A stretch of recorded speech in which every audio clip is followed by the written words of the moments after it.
Biomolecules discuss करत होतो आपण, लेक्चर नंबर 9.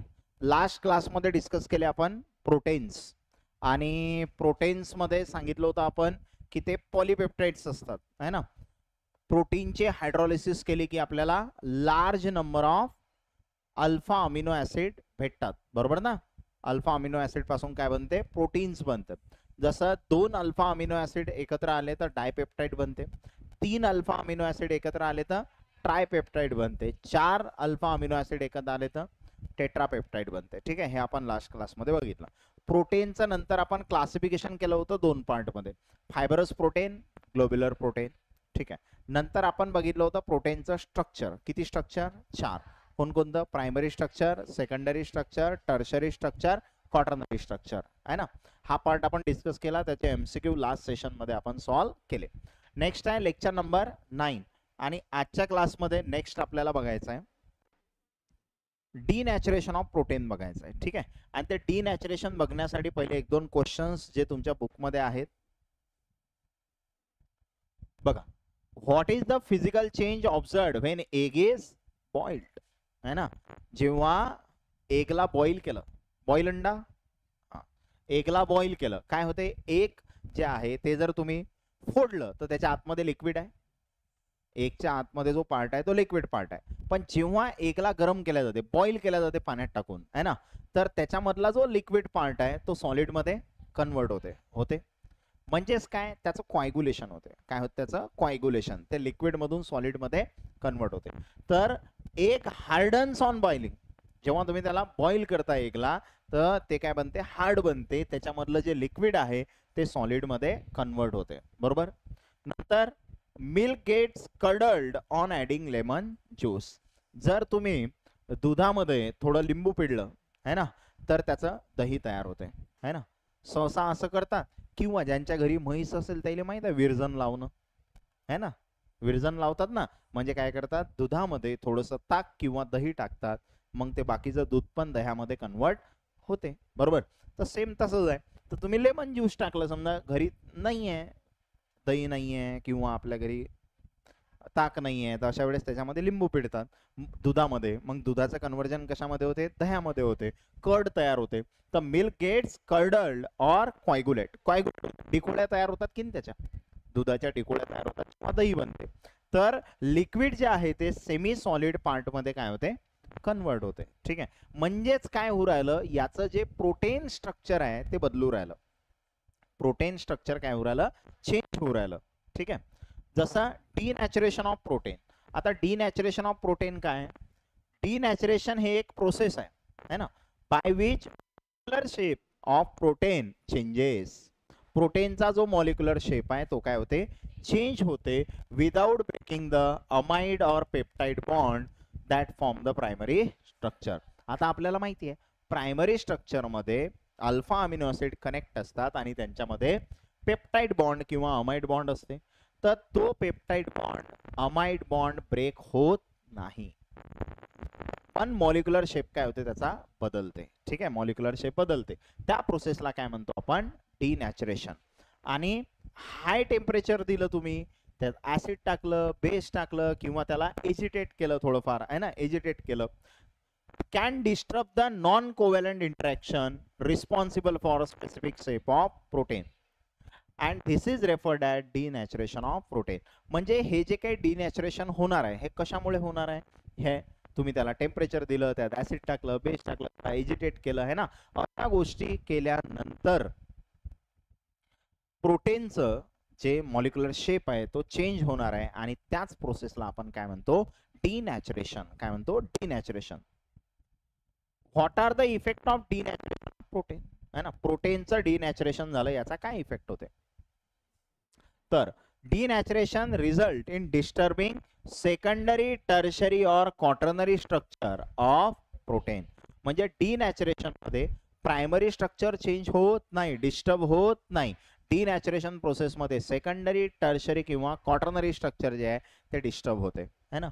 आणि this causes change in properties of protein and the biological activity, है ना.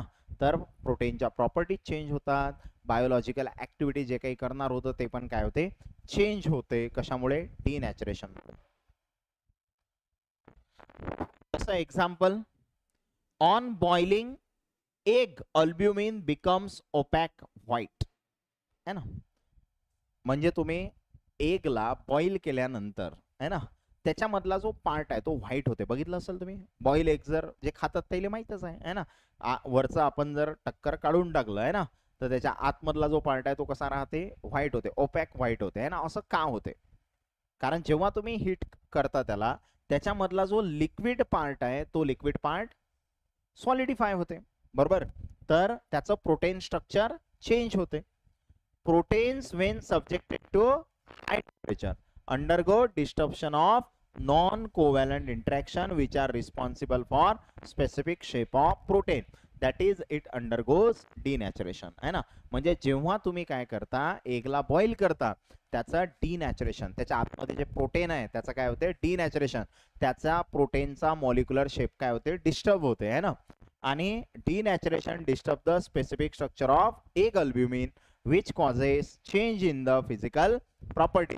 is egg albumin becomes opaque white, है ना. म्हणजे त्याच्यामधला जो लिक्विड पार्ट आहे तो कशामध्ये कन्वर्ट होते? ओपॅक व्हाईट, म्हणजे सॉलिड पार्ट मध्ये कन्वर्ट होते. त्याच प्रोसेसला आपण म्हणतो डिनॅचरेशन ऑफ प्रोटीन. नेक्स्ट पार्ट आहे आपला एन्झाइम्स. आता एन्झाइम्स काय आहेत? तर एन्झाइम्स म्हणजे असतात बायोलॉजिकल कॅटलिस्ट. आता कॅटलिस्ट हा जो शब्द आहे तो काय रिप्रेझेंट करते? की एखादी रिॲक्शन आहे आणि ती रिॲक्शन, है ना, त्या रिॲक्शनची स्पीड जर वाढवायची असेल तर आपण त्या रिॲक्शन मध्ये कॅटलिस्ट टाकतो. मग हा बायोलॉजिकल कॅटलिस्ट आहे. म्हणजे ज्या बायोकेमिकल रिॲक्शन्स आपल्या बॉडीमध्ये होणार आहेत, है ना, त्या रिॲक्शनची स्पीड वाढवण्यासाठी, है ना, आपण एन्झाइम्सचा वापर करतो. ठीक आहे. एन्झाइम्स हे बायोलॉजिकल कॅटलिस्ट असतात. Very large number of chemical reaction takes place in our bodies. आपल्या बॉडीमध्ये खूप सारे केमिकल रिॲक्शन होतात. दीज आर ब्रॉट अबाउट, है ना, at the physiological pH of 7.4. आणि ह्या ज्या रिॲक्शन्स, बायोकेमिकल रिॲक्शन्स आपल्या बॉडीमध्ये होतात, तर pH ची रिक्वायरमेंट किती आहे? 7.4 बेसिक, है ना. आणि द बॉडी टेम्परेचर किती पाहिजे? 37 degree Celsius. With the help of biological catalyst called as enzyme. म्हणजे आपल्या बॉडीमध्ये ज्या काही बायोकेमिकल रिॲक्शन्स होतात त्या with the help of enzymes केल्या जातात. pH 7.4 मेंटेन केल्या जाते आणि टेम्परेचर 37 डिग्री सेल्सिअस, जे आपल्या बॉडीचं नॉर्मल टेम्परेचर आहे. Okay, normal temperature 37 degree Celsius. आपण 98 डिग्री फॅरनहाइट बनतो डिग्री फॅरनहाइट मध्ये, है ना.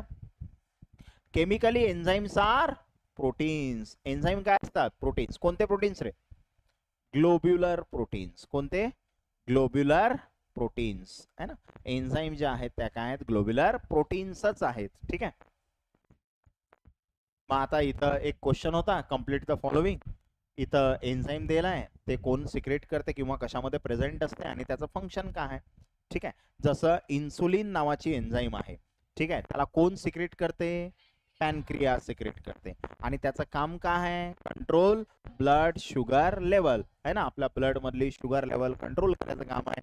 जे शुगरचे पेशंट असतात त्यांना बाहेरून इन्सुलिनचं इंजेक्शन दिल्या जाते, बरोबर आहे का? इन्सुलिनचं इंजेक्शन, कारण त्यांचा पॅनक्रिया इन्सुलिन तयार करत नाही, है ना, म्हणूनचा विषय. ओके. नंतर अमायलेज नावाची एन्झाइम आहे, त्याला कोण सिक्रेट करते? कशामध्ये प्रेझेंट असते? ते आपल्या सलायवा मध्ये प्रेझेंट असते, लाळेमध्ये. अमायलेज नावाची एन्झाइम प्रेझेंट असते आणि त्याचं फंक्शन काय? ते स्टार्चला हायड्रोलाइज करते, है ना. स्टार्च जे काही आपण खाल्लं त्याला हायड्रोलाइज करण्यासाठी आपल्या सलायवा मध्ये अमायलेज नावाची एन्झाइम असते. कोणती एन्झाइम असते? अमायलेज.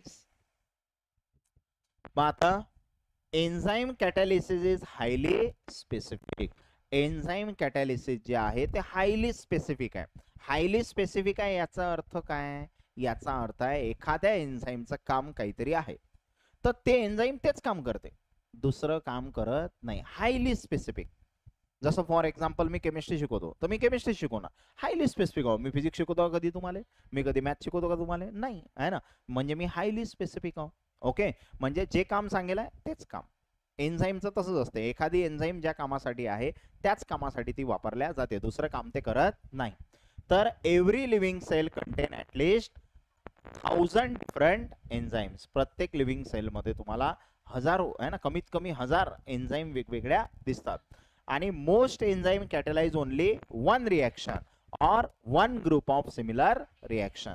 म्हणजे ते सिमिलर रिॲक्शनलाच कॅटलाइज करते. म्हणजे कसं, समजा एखादी एन्झाईम आहे ते अल्डिहाइड वर काम करते, ते अल्डिहाइड वरच काम करते, अल्डिहाइड वालाच रिॲक्शन करते. समजा एखादी एन्झाईम आहे ते ऑमाइडच्या रिॲक्शन करते, तर ते ऑमाइडच्याच रिॲक्शन करते. ठीक आहे, म्हणजे ते हायली स्पेसिफिक आहे. For example, a mineral acid can catalyse hydrolysis of many types of compounds such as ester, acetal and amides. जसं मिनरल ऍसिड घेतलं तुम्ही, HCl घेतलं, तर ते तुम्ही इस्टरच्या हायड्रोलिसिस मध्येही वापरू शकता, ऍसिटालच्या हायड्रोलिसिस मध्येही वापरू शकता, अमाइडच्या हायड्रोलिसिस मध्ये पण वापरू शकता. म्हणजे ते स्पेसिफिक आहे का? नाही. पण तेच जर तुम्ही एन्झाईम घेतल्या है ना, तर द कॅटलिस्ट हायड्रोलायझेस अमाइड. समजा जे एन्झाईम आहे जे कॅटलाइज करू राहिला अमाइडला, will not work on ester. म्हणजे जे अमाइडला कॅटलाइज करते ते इस्टरला करत नाही, और ऍसिटालला बी करत नाही. म्हणजे ते अमाइड साठीच बनेल आहे, तर ते सोबतच काम करेल है ना. Enzyme catalysis highly specific. म्हणून तर एन्झाईम कॅटॅलिसिस हायली स्पेसिफिक आहे. ज्या फंक्शनल ग्रुप सोबत ते रिॲक्शन करते त्यासोबतच करेल, दुसऱ्या सोबत करणार नाही. जो अमाइड वाल्यासाठी बनेला आहे तो इस्टरवर काम करणार नाही, तो अमाइड वरच काम करेल. ठीक आहे, असं. नंतर आहे मेकॅनिझम ऑफ एन्झाईम कॅटॅलिसिस. एन्झाईम कॅटॅलिसिस कशी होते, याचा मेकॅनिझम काय, काम कशी करते एन्झाईम.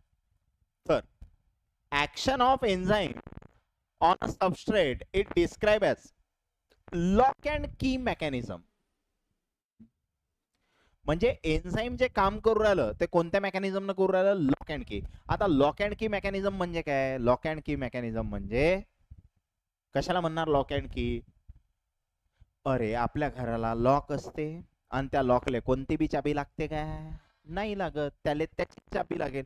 लॉक ब्रँडेड लागेल, नाही तर तुम्ही 10 आणि 20 रुपयावाला लॉक आणसाल ते कोणत्याही चाबीनं उघडते, त्याच्याविषयी बोलू राहिलो का मी, नाही. ठीक आहे, असं लॉक चांगलं ब्रँडेड, जसं आपल्या गेटला आहे ब्रँडेड लॉक आहे, तर त्याची चाबी त्यालाच लागेल, दुसऱ्या चाबीनं उघडेल का ते, नाही. मग तसंच एन्झाईम ज्या कामासाठी बनेल आहे ना त्याच कामासाठी यूज केल्या जाईल, ते तिथंच लॉक अँड की सारखं काम करते है ना.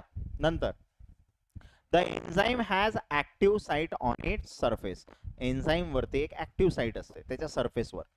अ substrate molecule can attach to this active site only if it has the right shape and size. याचं म्हणणं काय आहे, याचं म्हणणं आहे की जे एन्झाईम आहे, ओके, जे एन्झाईम आहे त्या एन्झाईमच्या सरफेसवर, काय राहते म्हणते, एक ऍक्टिव्ह साइट राहते आणि त्या ऍक्टिव्ह साइटचा काहीतरी शेप असते, त्याची काही ओके. मग ते शेप, ते साईज आणि जो सबस्ट्रेट आहे, ओके, जो सबस्ट्रेट येणार आहे तो सबस्ट्रेट बरोबर त्याच्यामध्ये फिट झाला पाहिजे ना, ओके, तरच ते काम करेल पुढे. म्हणजे लॉक अँड की अरेंजमेंट झाली पाहिजे त्याच्यामध्ये, ओके, त्यानं त्याला आयडेंटिफाय केलं पाहिजे. नंतर once in the active site substrate is held in correct orientation to react forms the product of reaction. म्हणजे त्या सबस्ट्रेट, त्या एन्झाईमच्या ऍक्टिव्ह साइट मध्ये जर सबस्ट्रेट व्यवस्थित होल्ड झाला म्हणजे तो त्याला डिटेक्ट करेल, ओके, आणि तरच तुमचा जो फायनल प्रोडक्ट आहे तो काय होईल, तयार होईल. ठीक आहे, ते डायग्राम वरून मी तुम्हाला एकदम व्यवस्थित एक्सप्लेन करतो. बघा हे डायग्राम आहे, या डायग्राम मध्ये हे जे आहे हे आहे एन्झाईम. ठीक आहे, याला काय म्हणणार आपण, एन्झाईम. आणि हा जो पार्ट आहे एन्झाईमचा, हा वाला, ठीक आहे, याला म्हणतात ऍक्टिव्ह साइट. मग आता हा सबस्ट्रेट आला, तो सबस्ट्रेट बघा बरोबर या मापाचाच आहे, असं कन्सिडर करा, हे लॉक आहे आणि हे की आहे. मग आता हा बरोबर याच्यामध्ये जाऊन बसते की नाही, तो बरोबर बघा याच्यामध्ये जाऊन बसला, बघा गेला ना बरोबर याच्यामध्ये. ठीक आहे, लॉक अँड की म्हणजे हे एन्झाईम सबस्ट्रेट कॉम्प्लेक्स तयार झाला आता आहे ना, कारण ते दोघ जण एकत्र आले, लॉक अँड की अरेंजमेंट झाली, त्यांना आयडेंटिफाय केला हा आपल्याच मापाचा आहे बरोबर आहे ना. आणि मग फायनली काय होणार, तुमचा प्रोडक्ट तयार होणार. प्रोडक्ट तयार झाला, हा काहीतरी प्रोडक्ट तयार झाला, आणि जे एन्झाईम आहे ते बाहेर, कारण एन्झाईम हा कॅटलिस्ट आहे आणि कॅटलिस्ट रिॲक्शन मध्ये शेवटी डबल भेटत असते. एन्झाईम जो जो आहे तो कॅटलिस्ट आहे, म्हणून रिॲक्शन मध्ये शेवटी रिजनरेट होते, जसा तसा तुम्हाला भेटते. ठीक आहे, म्हणजे हा एन्झाईम आता परत रिॲक्शन करायला मोकळा आहे ना, परत कॅटलिस्टचं काम करायला मोकळा. ठीक आहे, the product leave the active site and the enzyme is then ready to act as catalyst again, है ना, म्हणजे त्याच्यामधून एन्झाईम निघून गेली आणि आता एन्झाईम परत तुम्ही कॅटलिस्ट म्हणून वापरू शकता. ठीक आहे, formation of enzyme substrate complex has very low activation energy. म्हणजे हे जे स्टेप आहे इथं याची ऍक्टिव्हेशन एनर्जी म्हणजे EA हे खूप कमी असते, आणि ऍक्टिव्हेशन एनर्जी जर कमी असली तर रिॲक्शनचा रेट जास्त असते. ऍक्टिव्हेशन एनर्जी कमी असली तर रिॲक्शनचा रेट जास्त असते. Therefore rate of reaction is very high. आता हे मी तुम्हाला केमिकल कायनेटिक्स नावाच्या चॅप्टर मध्ये शिकवेल. ऍक्टिव्हेशन एनर्जी काय असते, रिॲक्शनचा रेट काय असते, है ना. रेट म्हणजेच रिॲक्शनची स्पीड. रेट म्हणजेच काय, रिॲक्शनची स्पीड. जर ऍक्टिव्हेशन एनर्जी कमी आहे तर रिॲक्शनची स्पीड जास्त आहे. ठीक आहे, रेट जास्त आहे. आता याच्यामध्ये काही महत्वाचे point, some enzymes are so efficient, काही एन्झाईम एवढ्या इफिशियंट असतात, one enzyme molecule can catalyse 10,000 substrate molecules in 1 second. म्हणजे एका सेकंदात एक एन्झाईम 10,000 सबस्ट्रेट सोबत काम करून घरी. समजलं का, एवढ्या खतरनाक एका सेकंदात, है ना. एका सेकंदात किती, 10,000 सबस्ट्रेटला कॅटलाइज करू शकते एक एन्झाईम. एवढ्या इफिशियंट एन्झाईम पण प्रेझेंट आहेत. ठीक आहे, several enzymes have been isolated from organisms such as bacteria, purified and crystallized. Amino acid sequence of many of them have been determined. है ना, म्हणजे त्या ऑर्गॅनिझम मधून आयसोलेट केल्या जातात, जसं की बॅक्टेरिया मधून त्यांना प्युरिफाय केलं जाते, है ना, नंतर क्रिस्टलाइज केल्या जाते आणि त्यांच्यामधला अमिनो ऍसिड सिक्वेन्स पण डिटरमाइन केला जाते. व अमिनो ऍसिडचा सिक्वेन्स काय आहे, याच्यामध्ये कोणत्या अमिनो ऍसिड नंतर कोणतं अमिनो ऍसिड अटॅच आहे, सिक्वेन्स फाइंड आउट केले जाते. In many industrial processes, specific reactions are carried out by use of enzyme extracted from organism and also by use of new enzyme made using genetic engineering. तर याचं म्हणणं काय, इंडस्ट्रीमध्ये खूप वेगवेगळ्या ज्या रिॲक्शन्स आहेत त्या करण्यासाठी एन्झाईमचा वापर केला जाते आणि काही नवीन एन्झाईम पण शोधल्या जातात जेनेटिक इंजिनिअरिंगचा वापर करून. ठीक आहे, आता इंडस्ट्रियल अप्लिकेशन काय आहे एन्झाईमचं, इंडस्ट्रीमध्ये काय यूज आहे, कुठे यूज केला जातं एन्झाईम, तर conversion of glucose to sweet tasting fructose. ग्लुकोजला कन्वर्ट करायचं आहे कशामध्ये, फ्रुक्टोजमध्ये. ग्लुकोजला कन्वर्ट करायचं आहे फ्रुक्टोजमध्ये, तर त्याच्यासाठी कोणती एन्झाईम वापरतात, ग्लुकोज आयसोमरेज. कोणती एन्झाईम वापरतात, ग्लुकोज आयसोमरेज. जर ग्लुकोजला फ्रुक्टोज मध्ये कन्वर्ट करायचं असेल तर. नंतर मॅन्युफॅक्चर ऑफ न्यू अँटीबायोटिक्स, नवीन नवीन अँटीबायोटिक्स शोधतात using penicillin G acylase. Penicillin G acylase नावाची एन्झाईम आहे, याचा वापर करून नवीन नवीन अँटीबायोटिक शोधल्या जातात. अँटीबायोटिक्स, आपण बिमार पडलो है ना, डॉक्टर जवळ गेलो की डॉक्टर आपल्याला अँटीबायोटिक्स देतात. अँटीबायोटिक्स काय असतात, अँटीबायोटिक्स ह्या अशा मेडिसिन्स आहेत ज्या मायक्रो ऑर्गॅनिझम्सला किल करतात किंवा त्यांची ग्रोथ थांबवतात, है ना. मायक्रो ऑर्गॅनिझमला किल करतात किंवा त्यांची ग्रोथ थांबवतात. हे पहा, तशा 3 गोष्टी असतात. एक अँटीबायोटिक्स असतात, एक अँटीबायोटिक्स, एक असते अँटीसेप्टिक आणि एक असते डिसइन्फेक्टंट. असे 3 असतात, अँटीबायोटिक, अँटीसेप्टिक, डिसइन्फेक्टंट. तिघांमध्ये फरक काय, अँटीबायोटिक ज्या आहेत त्या आतमध्ये घेतो आपण, है ना, औषधच्या स्वरूपात, गोळीच्या स्वरूपात, है ना, अँटीबायोटिक आतमध्ये घेतो. दुसरं असतं अँटीसेप्टिक, डेटॉल हो, आहे की नाही, ऍडव्हर्टाईज पाहिली असेल आपण, आहे की नाही. हां, तर डेटॉल काय आहे, अँटीसेप्टिक आहे. किंवा तुम्ही 9व्या-10व्या वर्गापर्यंत शाळेमध्ये जात होते, कधी ग्राउंडवर खेळता खेळता तुम्हाला लागलं तर मग तुम्ही त्याच्यावर टिंचर टाकत जा, टिंचर आयोडीन. हां, तर ते काय आहे, ते पण अँटीसेप्टिक आहे ना. म्हणजे ते आपण जखमेवरती वापरतो, है ना, लिव्हिंग पार्ट वरती वापरू राहिलो, जखमेवरती, पण ते आतमध्ये घेऊन राहिलो काय, आतमध्ये मलय मायक्रो ऑर्गॅनिझम झाले, डेटॉल घेऊ द्या, जर असं टिंचर आयोडीन घेऊ द्या, असं होईल का, नाही, बरोबर ना. ठीक आहे, ते आपण जखमेवरती टाकतो बरोबर. आणि तिसरं असते डिसइन्फेक्टंट. तिसरं काय असते? डिसइन्फेक्टंट. डिसइन्फेक्टंट काय असते? जे आपण नॉन लिव्हिंग पार्ट वरती वापरतो. नॉन लिव्हिंग पार्ट म्हणजे नीला टॉयलेट के लिए और लाल बाथरूम के लिए, है ना. हार्पिक, अरे हार्पिकची ऍडव्हर्टाईज, नीला टॉयलेट के लिए लाल बाथरूम के लिए. तो कशासाठी आहे? तो पण मायक्रो ऑर्गॅनिझमला किल करते. अरे करते ना. हा, मग मायक्रो ऑर्गॅनिझमला किल करते पण कशावरचे? नॉन लिव्हिंग पार्ट, फरशीवरचे आहे ना, आपली जर टाईल्स आहेत घरामधल्या आहे ना, त्याच्यावरचे मायक्रो ऑर्गॅनिझम किल करण्यासाठी आहे ना, बाथरूम मध्ये. ठीक आहे, तर तिथं आपण यूज करतो कशाचा? डिसइन्फेक्टंटचा. ते डिसइन्फेक्टंट तिघाईचं काम सेमच आहे. तिघं पण काय करू राहिले? मायक्रो ऑर्गॅनिझमला किल किंवा ते मायक्रो ऑर्गॅनिझमची ग्रोथ थांबवतात, है ना. काम सेमच आहे तिघांचं, पण तिघ जण काम वेगवेगळ्या ठिकाणी करू राहिले है ना, वेगवेगळ्या ठिकाणी आहे ना. हा, मग मायक्रो ऑर्गॅनिझमला किल करणं किंवा त्यांची ग्रोथ थांबवणं याच्यासाठी अँटी मायक्रोबायल्स, हे तिन्ही पण कशाच्या कॅटेगरीत येतात? अँटी मायक्रोबायल्स आहे ना. मायक्रो ऑर्गॅनिझमला किल करणं किंवा त्यांची ग्रोथ रोखणं. जसं तुम्ही हार्पिकची किंवा ऍड बघता किंवा लायझॉलची ऍड बघता की नाही. हा, किंवा आपलं डेटॉलची ऍड बघता है ना. मग ते असं डेटॉलनं हात धुतले किंवा हार्पिकनं ते काही साफ केलं की मग एक असा काहीतरी असं जाताखेपी दाखवतात की बा सगळे मायक्रो ऑर्गॅनिझम गेले, सगळे मायक्रो ऑर्गॅनिझम गेले, पण एखादा ठेवतात. ऍड मध्ये पाहिलं असेल ना तुम्ही है ना, की मायक्रो ऑर्गॅनिझम असं सांगता, ते लिहिल बी असते 99.99% आहे ना, 99.99% आहे ना. एवढ्या मायक्रो ऑर्गॅनिझमला ते किल करते. थोडा सेफ्टी फॅक्टर ठेवतात ना ते 0.1चा 0.01चा आहे ना, किंवा तुम्हाला जर काही झालं होतं कदाचित, तुम्ही क्लेम केलं कंपनीवर किंवा तुम्ही म्हटलं आम्ही तर, तुम्ही तर सांगितलं होतं की बा मायक्रो ऑर्गॅनिझमला किल करतंय, मग तरी आम्ही बिमार कसे काय पडलो आहे ना. तर कसे काय पडले तर ते सांगतात तो एक आहे की नाही, तो एक ऍड मध्ये पाहिला असेल तुम्ही, हा त्यानंच तुमचा बजेट बसवला. अरे बरोबर आहे ना. हा, म्हणजे ते सेफ्टी पॉईंट ऑफ व्ह्यू त्यांनी तो एक ठेवलेला आहे त्याच्यामध्ये, किंवा त्यांच्यावर कोणी क्लेम नाही केला पाहिजे याच्यासाठीच तो एक ठेवलेला आहे ना, 99.99%. ओके, तर ते असं ऍड मध्ये तुम्ही बघता. ओके, तर ते अँटी मायक्रोबायल्स आहे ना, तर त्याच्याच कॅटेगरीमध्ये अँटीबायोटिक्स येतात. तर हे अँटीबायोटिक्स, न्यू अँटीबायोटिक्स बनवण्यासाठी पेनिसिलिन जी असायलेज नावाची एन्झाईम वापरतात.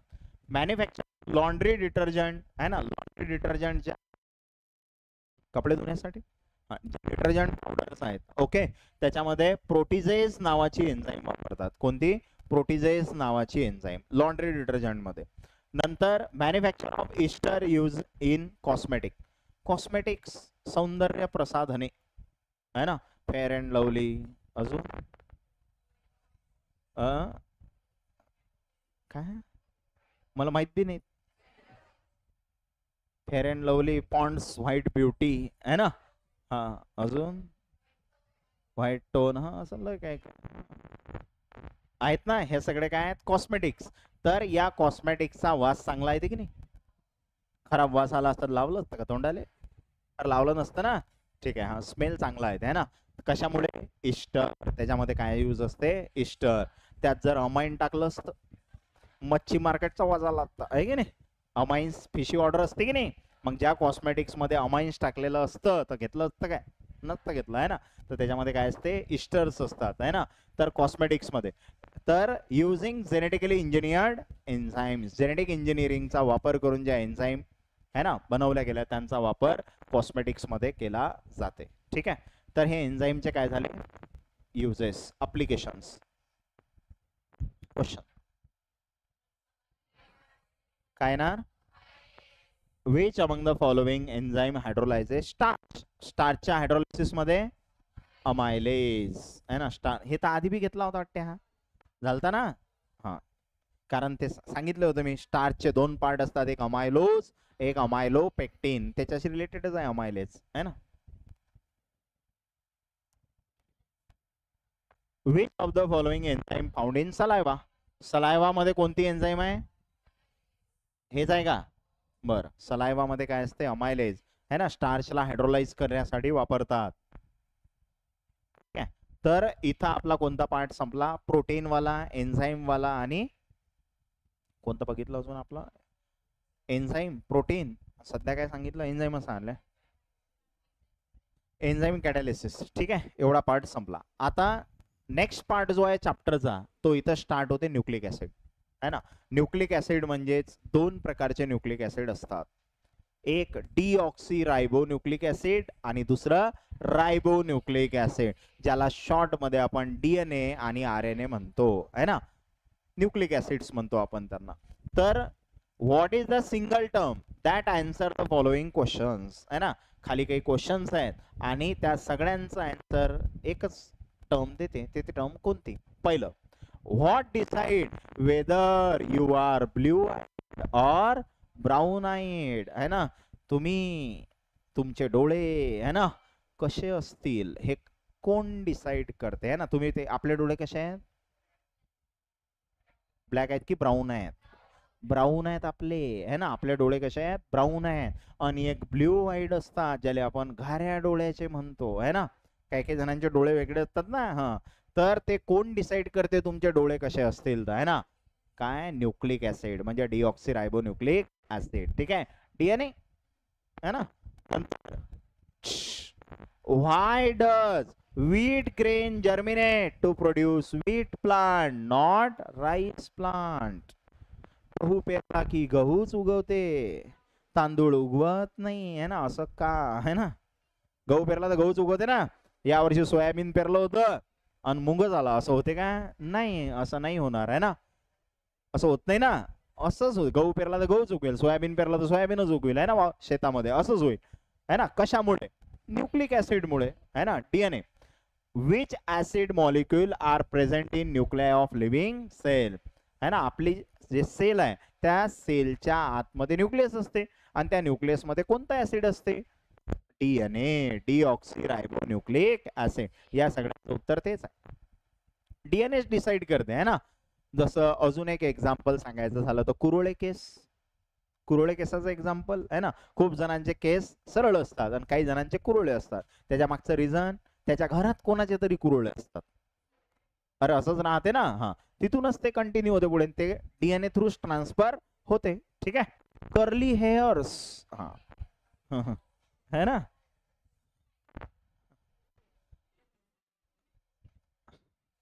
तुमचा आवाज, तुमचा चेहरा, ओके, तुमची वर्तवणूक, है ना. ते वर्तवणूक तर समजा त्या वातावरणात तुम्ही राहता त्याच्याहून येते, है ना.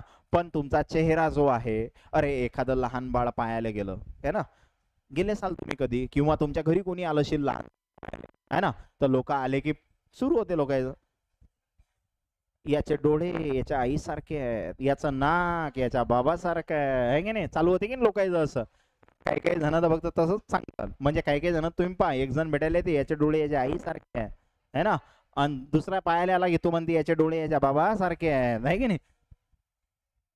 तर एवढे निर्घुण पायाले असतात का, ये नाही याचे डोळे कोणाचे, आई, है ना. अरे बरोबर ना. पण लोक ते जनरल आहे ना टॉक, हा जनरल टॉक आहे बा. एखादं बाळ पाहायला गेलं की असं म्हणत असतं. आता तुम्हाला सांगून ठेवलं मी, तुम्ही कोणाचं बाळ पाहायला गेले तर तिथं म्हणायचं याचे डोळे याच्या आबासारखे आहेत, है ना, याचं नाक, असं काहीतरी म्हणा लागेल की नाही. हा, आवाज न करू. तसं घरातल्या सोबत रिलेट करतो की नाही. हा, अरे असंच राहते ना. असंच राहते. तर हे कशामुळे म्हणतात लोक, डीएनए मुळे म्हणतात, कारण तो एका जनरेशन मधून पुढच्या जनरेशन मध्ये ट्रान्सफर करते ना कॅरेक्टर्सला. यांना आपण हेरिडेटरी कॅरेक्टर्स म्हणतो. काय म्हणतो, हेरिडेटरी कॅरेक्टर्स. ओके, आवाज नाव रे, तुम्ही शिकवता का, मी राहू देतो. नाही, हा. How living cells are able to replicate through thousands of generation, है ना. लिव्हिंग सेल्स रेप्लिकेट होतात, है ना, थाउजंड्स ऑफ जनरेशन मध्ये. तर धिस बिकम्स पॉसिबल, हे पॉसिबल कशामुळे झालं, because certain type of information is pass unchange from one generation to next. एका जनरेशन मधून पुढच्या जनरेशन मध्ये काही इन्फॉर्मेशन जशीची तशी ट्रान्सफर होते, है ना, चेंज होत नाही, है ना. नंतर याच्यावरूनच तर तुम्ही ते डीएनए टेस्ट ऐकली असेल, सीआयडी पाहिलं असेल, कुछ बळ है दया, है ना. हा, तर त्याच्यामध्ये डीएनए टेस्ट करतात. डीएनए टेस्ट केली की माहीत पडते, है ना. ते फॅमिली मेंबरचे ब्लड सॅम्पल्स घेतात आहे की नाही. मग ब्लड सॅम्पल्स मधून मग आणि जो मरेल आहे त्याचं ब्लड सॅम्पल घेतात. हा यायच्याच घरातला आहे काय, सीआयडी मध्ये दाखवतात की नाही असं. हा तेच. तर such information is called genetic information. ह्या इन्फॉर्मेशनला आपण जेनेटिक इन्फॉर्मेशन म्हणतो. And its transfer to new cell is accomplish by nucleic acid. आणि या जेनेटिक इन्फॉर्मेशनला ट्रान्सफर करण्यासाठी काय असतात, न्यूक्लिक ऍसिड आहे ना, जसं की डीएनए.